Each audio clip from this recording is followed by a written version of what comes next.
Hello, Todd, and esteemed gents all around. I hope you've been enjoying your time in Vegas so far. I'm very sorry I couldn't join you in person, but I figured I might make up for my absence in some small part by sharing with you a little story from another bachelor party that I went to, also in Vegas. Claire, if you're watching this, you really shouldn't be. Go ahead and click on the pause button. Then you might head on down over here and watch the dramatic look chipmunk or that zombie kid who likes turtles. I like turtles. Classic. All right, Claire gone? Good.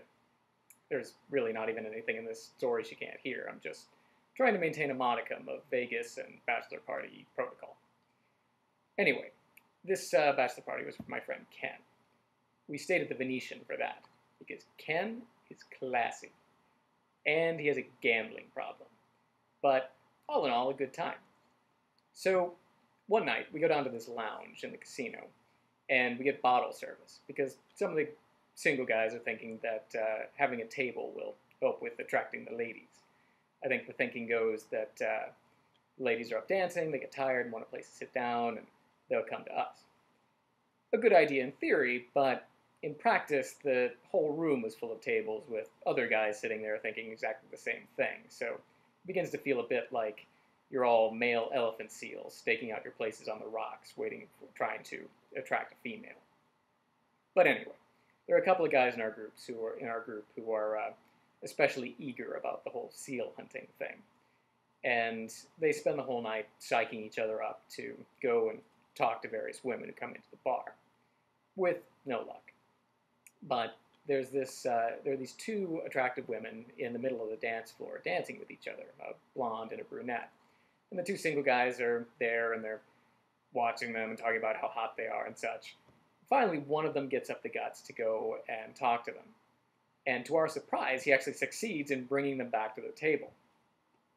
But following behind the blonde girl is this old Indian guy who sits down with them and helps himself to a drink. And we're all thinking, where did Vikram come from? And why is he drinking our $200 bottle of Sky vodka? Turns out he's the blonde's husband, which blows our collective minds because, well, she looks like she's about 30, he looks like he's pushing 50, and has the kind of beer belly that you normally only see on cartoon characters. He sits there at the end of the table while we're all talking and sips quietly at a drink and just generally looks displeased. Now, I'm on the other side of the group altogether, but it gradually becomes apparent even to me that the blonde is drunk out of her mind and epically obnoxious. She's loud and only partially coherent and grabbing drinks out of the other people's hands and stuff and just generally being annoying. At one point, I'm talking to somebody and she descends on me out of nowhere and says, "Are you married?" And I'm like, "What? I don't know. Please don't hurt me." So she says again, "Are you married?" To which I say no. So she grabs my hand and physically places it on the brunette and says, "This is my cousin. She's not married either. Talk to her." So here I am with the relatively normal brunette. And I'm like, "Hi, I think your cousin just commanded me to hit on you." So anyway, later on, things are winding down and the ladies are edging towards the door, and Vikram, who's not said a word all night, stands up and asks which one of us is the one getting married. We point him to Ken, and he goes over to shake his hand. Now, Todd, I have no words of wisdom of my own to share with you as you stand at the entrance to this world of matrimony. So the best I can do is to repeat the advice that I heard this random Indian guy give to Ken.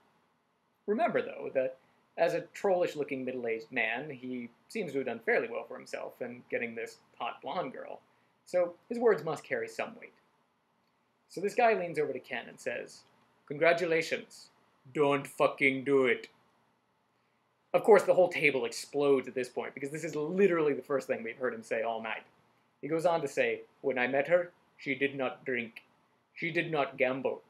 He tries to tell us some other things that she didn't do when they first met, but by this point his wife is dragging him bodily out of the bar.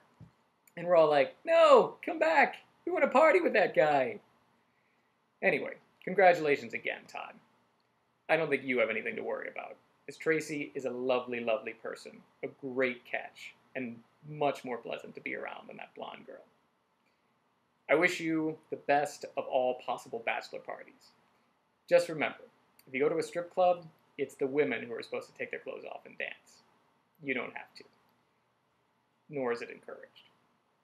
Cheers.